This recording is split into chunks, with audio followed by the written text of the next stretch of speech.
Hello everyone, मेरा नाम सूरज कुमार है और मैं आपको आज रसायन विज्ञान केमिस्ट्री का जो है पहली यूनिट का जो है पहला पार्ट पढ़ाऊंगा। पहला चैप्टर मतलब जो है, तो पहला चैप्टर क्या है, रसायन विज्ञान की कुछ मूलभूत अवधारणाएं। तो इसके अंतर्गत हम रसायन विज्ञान की मूलभूत अवधारणाएं पढ़ेंगे।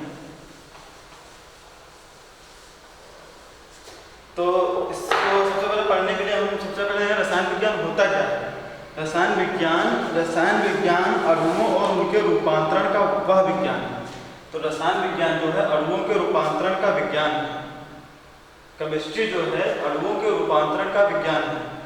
यह न केवल 100 तत्वों का विज्ञान है, यह एक तत्व का नहीं बल्कि 100 तत्वों से भी अधिक तत्वों का विज्ञान है। अपितु उनसे निर्मित होने वाले असंख्य अणुओं का भी विज्ञान है। तो तत्वों से निर्मित होने वाले जो असंख्य अणु होते हैं उनका भी विज्ञान है। तो विज्ञान ये जो परिभाषा है रोआल्ड हाफमैन के अनुसार है। तो इसको सबसे पहले हम नोट करेंगे। रसायन विज्ञान अणु, रसायन विज्ञान अणुओं और उनके अणुओं और उनके रूपांतरण का विज्ञान।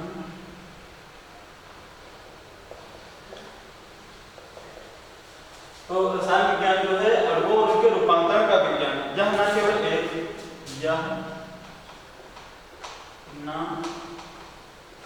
केवल एक बल्कि 100 अणुओं का विज्ञान, यह विज्ञान है।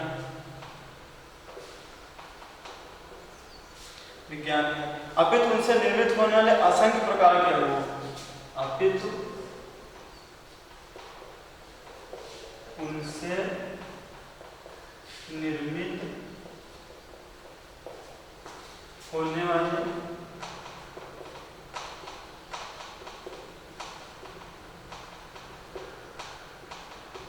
असंख्य अणुओं का विज्ञान, यह रोआल्ड विज्ञान है।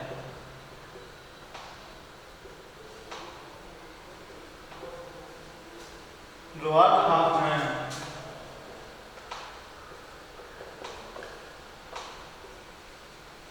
ये केमिस्ट्री के बहुत जो है मूर्धन्य और जो है वैज्ञानिक हुए हैं जिन्होंने यह परिभाषा दी है। तो रसायन विज्ञान अणुओं और उनके रूपांतरण का विज्ञान, रसायन विज्ञान जो है अणुओं और उनके रूपांतरण का विज्ञान है। और यह न केवल 100 अणुओं का विज्ञान है अपितु उनसे निर्मित होने वाले असंख्य अणुओं का भी विज्ञान है। तो सबसे पहले रसायन विज्ञान की परिभाषा को समझिए हैं और हम आगे चलते हैं। रसायन विज्ञान की इसके अंदर पहला चैप्टर जो आता है वह आता है रसायन विज्ञान की कुछ मूल अवधारणाएं। रसायन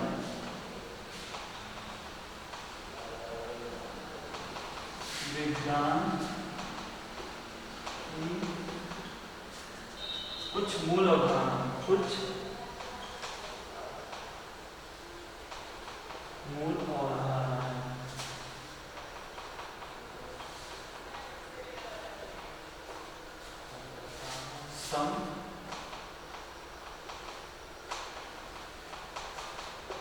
some basic concept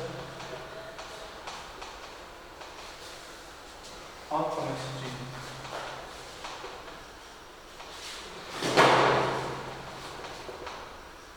तो इसके अंतर्गत सबसे पहले हम पढ़ेंगे रसायन विज्ञान का विकास। रसायन विज्ञान का विकास कैसे हुआ, जैसा कि हम समझते हैं बहुत सालों पहले यह विज्ञान नहीं है, बल्कि जो है अभी आधुनिक भारत बहुत पुराना विज्ञान नहीं है। रसायन विज्ञान अध्ययन केवल ज्ञान के लिए नहीं किया गया, अपितु यह 2 रोचक वस्तुओं के लिए इसका जो है ज्ञान उभरा था। तो रसायन जैसा आज हम इसे समझते हैं यह बहुत पुराना विज्ञान नहीं है। रसायन का अध्ययन केवल इसके ज्ञान के लिए नहीं किया गया। तो रसायन का अध्ययन जो है इसके केवल ज्ञान के लिए नहीं किया गया था, अपितु जो है यह दो रोचक वस्तुओं के लिए खोज के कारण उभरा था। तो पहली वस्तु जो है पारस पत्थर, और दूसरी जो है अमृत। तो पारस पत्थर उभरा, जो पारस पत्थर के माध्यम से जो है लोहे और तांबे जैसी वस्तुओं को हम सोने में परिवर्तित कर सकते थे, और जो अमृत होता है जिससे अमृत प्राप्त हो जाए। तो इन दो बातों के लिए केमिस्ट्री जो है रसायन विज्ञान का अध्ययन, इसका विकास हुआ और इसका अध्ययन किया गया। अब रसायन विज्ञान का महत्व हम समझेंगे। तो रसायन विज्ञान का महत्व जैसे कि व्यवहारिक उपयोग होता है और अर्थव्यवस्था में भी इसका उपयोग होता है, और राष्ट्र के विकास में भी रसायन विज्ञान का उपयोग होता है। तो तीन मुख्य कॉन्सेप्ट हो गए जिसमें रसायन विज्ञान का महत्व होता है। रसायन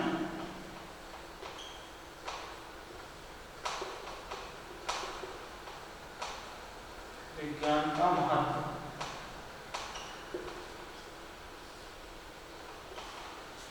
नंबर 1, अर्थव्यवस्था में।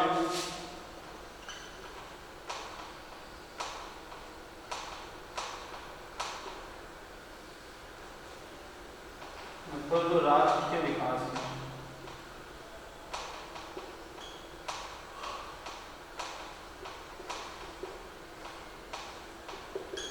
अर्थव्यवस्था में और राष्ट्र के विकास में और व्यवहारिक रूप में।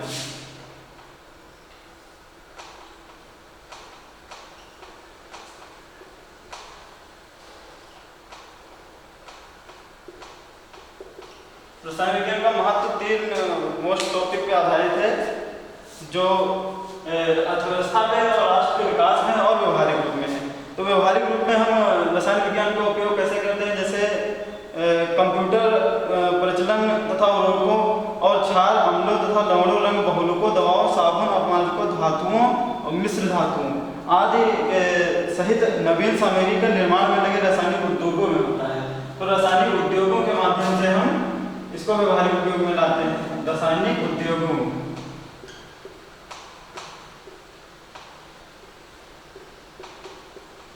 रासायनिक उद्योगों के माध्यम से हम रसायन विज्ञान को जो है व्यवहारिक रूप में प्रयोग में लाते हैं। और अर्थव्यवस्था में इसका महत्व कैसे है?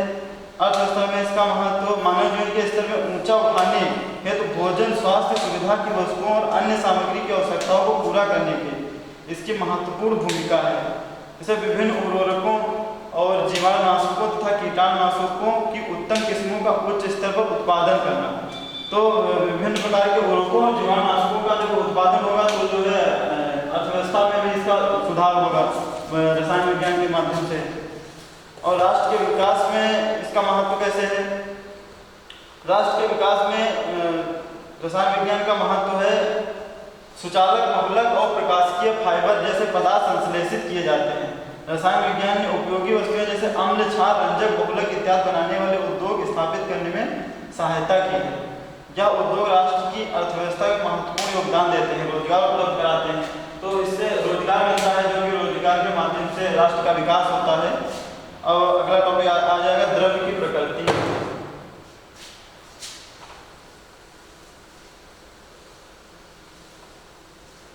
द्रव्य 3 प्रकार का होता है। द्रव्य की प्रकृति, द्रव्य की प्रकृति।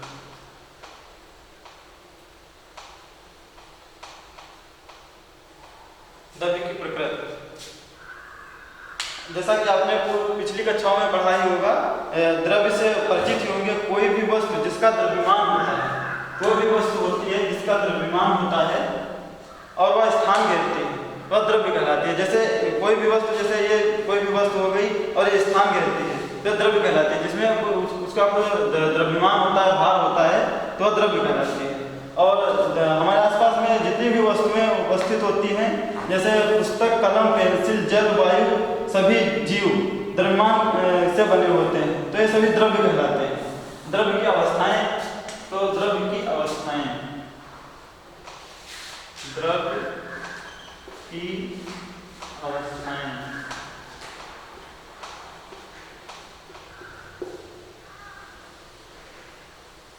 द्रव्य की अवस्थाएं। तो यह आप जान द्रव्य की 3 भौतिक अवस्थाएं होती हैं। द्रव्य की 3 भौतिक अवस्थाएं होती हैं, समूह हैं, ठोस, द्रव और गैस। इन तीनों अवस्थाओं में द्रव्य के घटक कणों को जो है चित्र के माध्यम से दर्शाया जा सकता है। जैसे ये ठोस है,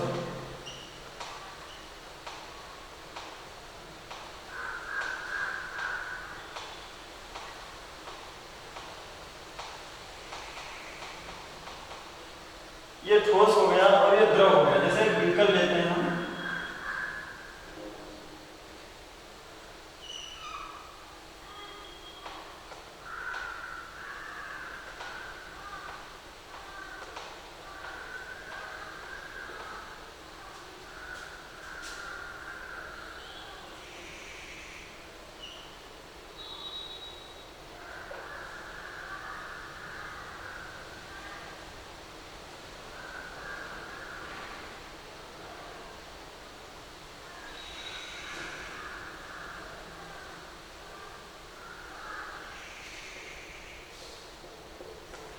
ये हो गया ठोस,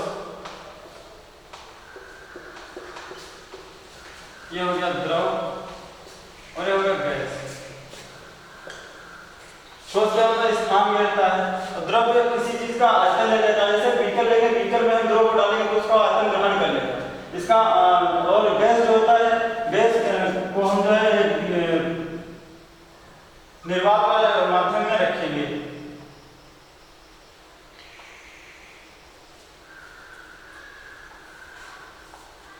तो ठोस का आयतन निश्चित होता है और आकार भी निश्चित होता है। द्रव का निश्चित आयतन होता है, द्रव आयतन तो निश्चित होता है परंतु आकार जो है निश्चित नहीं होता है। जिस मतलब आयतन में रखेंगे उसका आकार ग्रहण कर लेता है। और गैस का आयतन या आकार कुछ भी निश्चित नहीं रहता या अनिश्चित बना रहता है। वह पात्र आयतन से पूरी तरह फैल जाता है। जिस पात्र में हम गैस को रखते हैं उसका पूरा जो है आयतन ले लेता है गैस। तो इनमें विभिन्न प्रकार के जो है हो गए। जैसे ठोस जो है आयतन है, इसका आकार निश्चित होता है, इसका आयतन निश्चित होता है किंतु आकार निश्चित नहीं होता, और इसका आयतन आकार तीनों अनिश्चित होते हैं। तो ये हो गए ठोस, द्रव, गैस। तो द्रव की 3 अवस्थाएं होती हैं, ठोस, द्रव और गैस। और ठोस को हम गर्म करेंगे,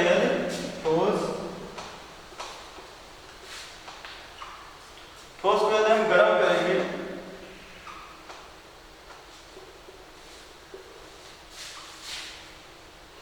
तो द्रव बन जाए।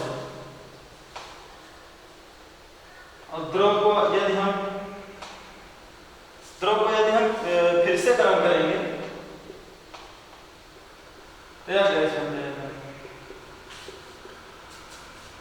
ऐसे ही गैस को हम फिर से गर्म करेंगे, गैस को ठंडा करेंगे, तो यह द्रव बन जाएगा। और द्रव को और ठंडा करेंगे तो यह ठोस बन जाएगा, बर्फ बन जाएगा।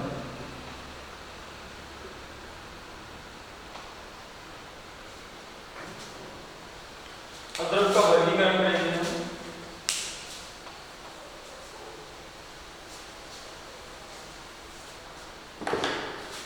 द्रव का वर्गीकरण 2 प्रकार से कर सकते हैं। जैसे द्रव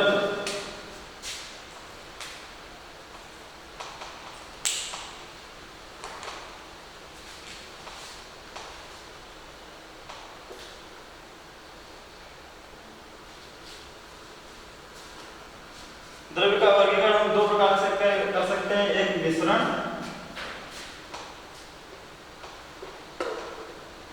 और दूसरा क्या होगा, शुद्ध पदार्थ।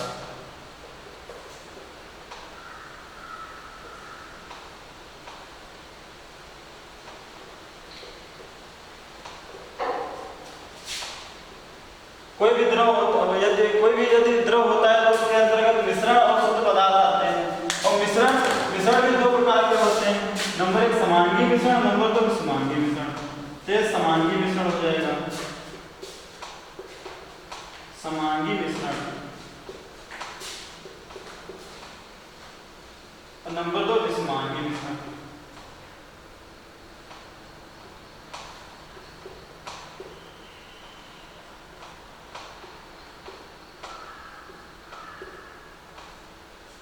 तो द्रव की 2 अवस्थाएं होती हैं, मिश्रण और शुद्ध पदार्थ। मिश्रण कितने प्रकार के होते हैं? 2 प्रकार के होते हैं, समांगी मिश्रण और विषमांगी मिश्रण। और पदार्थ जो होते हैं, पदार्थ भी 2 प्रकार के होते हैं, तत्व और यौगिक होता है। पदार्थ के अंतर्गत तत्व और यौगिक होता है, तत्व और यौगिक।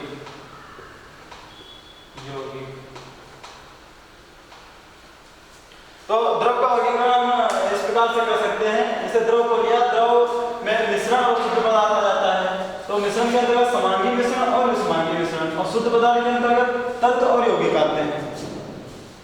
तो किसी भी मिश्रण में 2 या 2 से अधिक के कण का अनुपात उपस्थित होता है तो मिश्रण कहलाता है। और समांगी मिश्रण में जैसे समान, जैसे जल और चीनी का विलयन, तो जल और चीनी का विलयन में समान मात्रा में जल और चीनी को मिलाएंगे या समांगी मिश्रण कहलाएगा।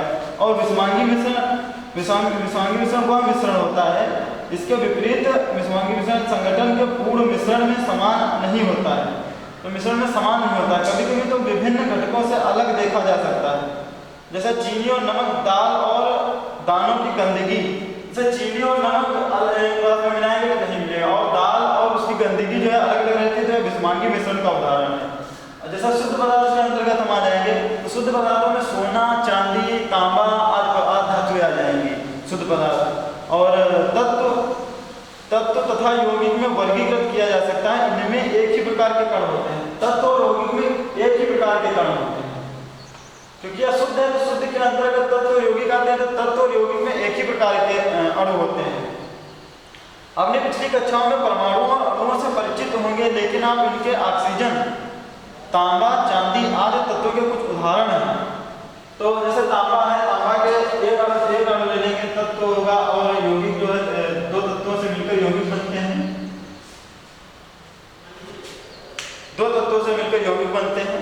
तो जैसे एक उदाहरण में लेंगे हाइड्रोजन का उदाहरण। हाइड्रोजन, तो हाइड्रोजन एक तत्व हो गया, ठीक है, और इसमें हम हाइड्रोजन का दूसरा अणु मिला देंगे। ये हाइड्रोजन का दूसरा अणु मिल गया इसमें, तो हाइड्रोजन का जो दूसरा अणु मिलाएंगे तो H2 बन जाएगा। हाइड्रोजन के 2 अणु आ गए। अब इसको हम क्या बोलेंगे? हाइड्रोजन के 2 अणु हो गए। तो ये एक तत्व है, एक दूसरा तत्व है, ये दोनों तत्वों से मिलकर यौगिक बनता है।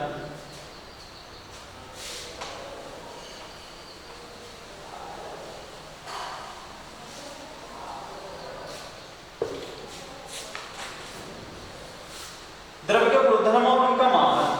द्रव्य के गुणधर्म जो होते हैं, द्रव्य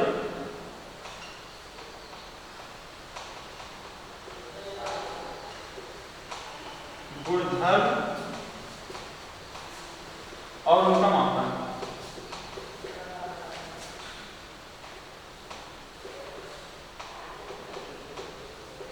द्रव्य के गुणधर्म और उनका मापन, तो इसके अंदर आता है भौतिक एवं रासायनिक गुण।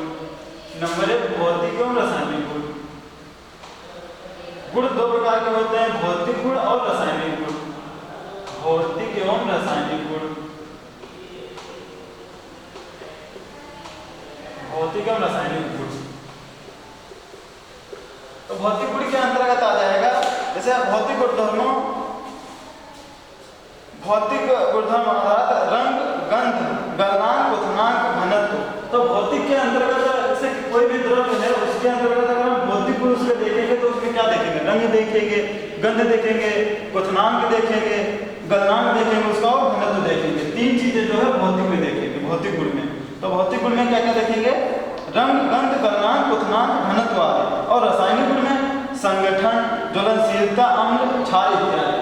तो भौतिक गुण में क्या देखेंगे हम? रंग, नंबर 2 गंध, गलनांक और क्वथनांक।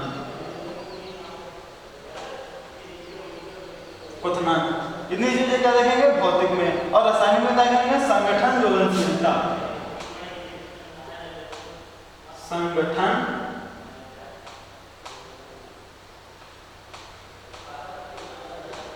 ज्वलनशीलता। संगठन, ज्वलनशीलता देखेंगे। और देखेंगे अम्ल, क्षार देखेंगे। अम्ल देखेंगे,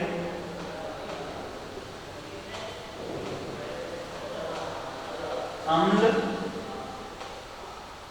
और क्षार।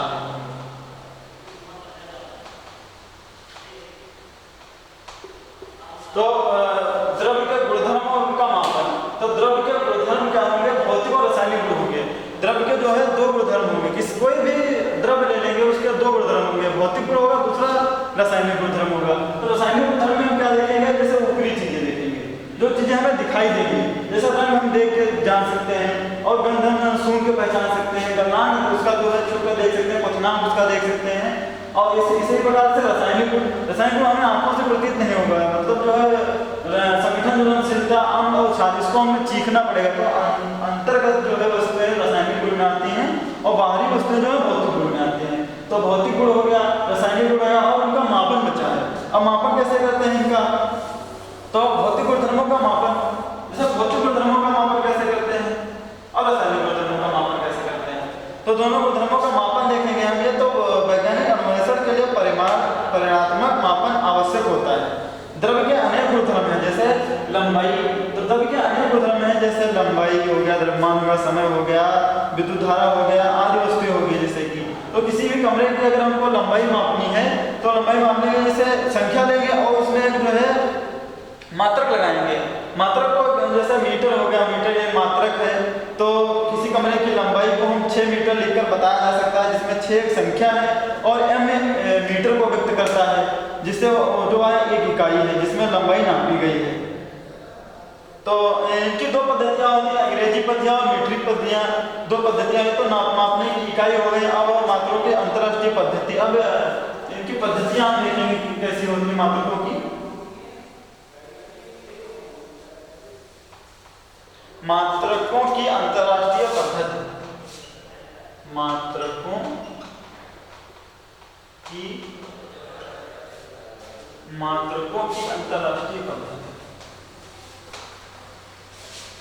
इसको हम टेबल के माध्यम से समझेंगे। मात्रकों की अंतरराष्ट्रीय पद्धति, मात्रकों की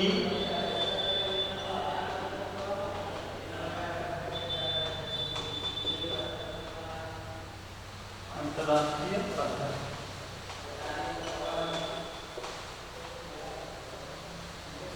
SI, मात्रकों की SI पद्धति। SI पद्धति के अंतर्गत हम पढ़ेंगे मात्रों की अंतरराष्ट्रीय पद्धति में फ्रांसीसी में le system in international de units, जिसे संक्षेप में SI कहा जाता है। Le system in international de units, जिसे संक्षेप में SI कहा जाता है, जो सन 1960 में भार और माप के 11वें वर्ष सम्मेलन में स्वीकृत किया गया था। 11वें वर्ष सम्मेलन में स्वीकृत किया गया था। एक सरकारी संस्था है जिसका संगठन रासायनिक समझौते जिसे मीटर परिपाटी जिस पर सन 1857-75 में पेरिस में हस्ताक्षर किए गए। इसके अंतर्गत SI पद्धति का आधार मात्रक है। इन्हें तालिका में सूचीबद्ध किया गया है। तो सूची के माध्यम से हम पढ़ेंगे। तो एक ले लेंगे भौतिक राशि।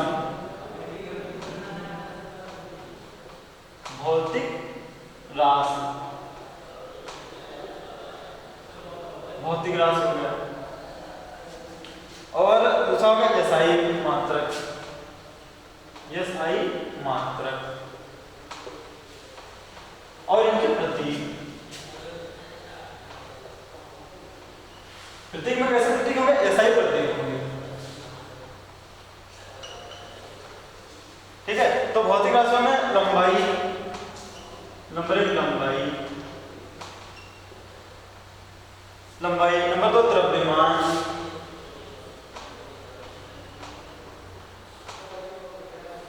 नंबर 3 हो गया समय। लंबाई, द्रव्यमान हो गया, समय हो गया, विद्युत धारा हो गया। विद्युत धारा हो गया, लंबाई, द्रव्यमान, समय, विद्युत धारा, और हो गया ताप। क्या हो गया? ताप कैसा होगा? ताप हुआ ऊष्मागतिक तापक्रम और पदार्थ की मात्रा। पदार्थ की मात्रा हो गई। और क्या होगा? ज्योति तीव्रता।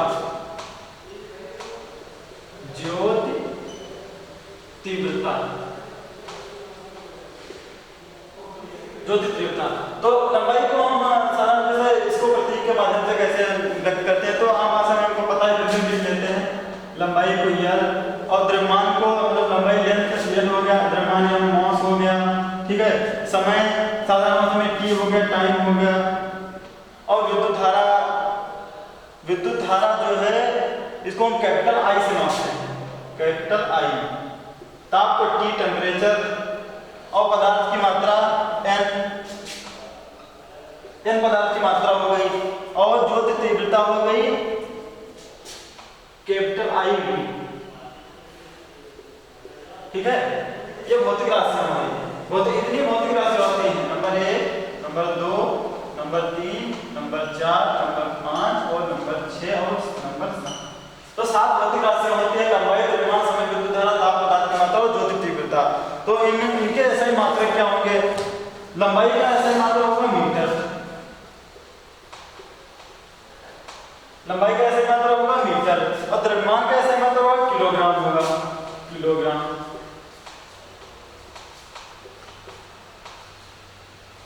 किलोग्राम हो गया, समय का सेकंड हो गया ऐसे मात्रक,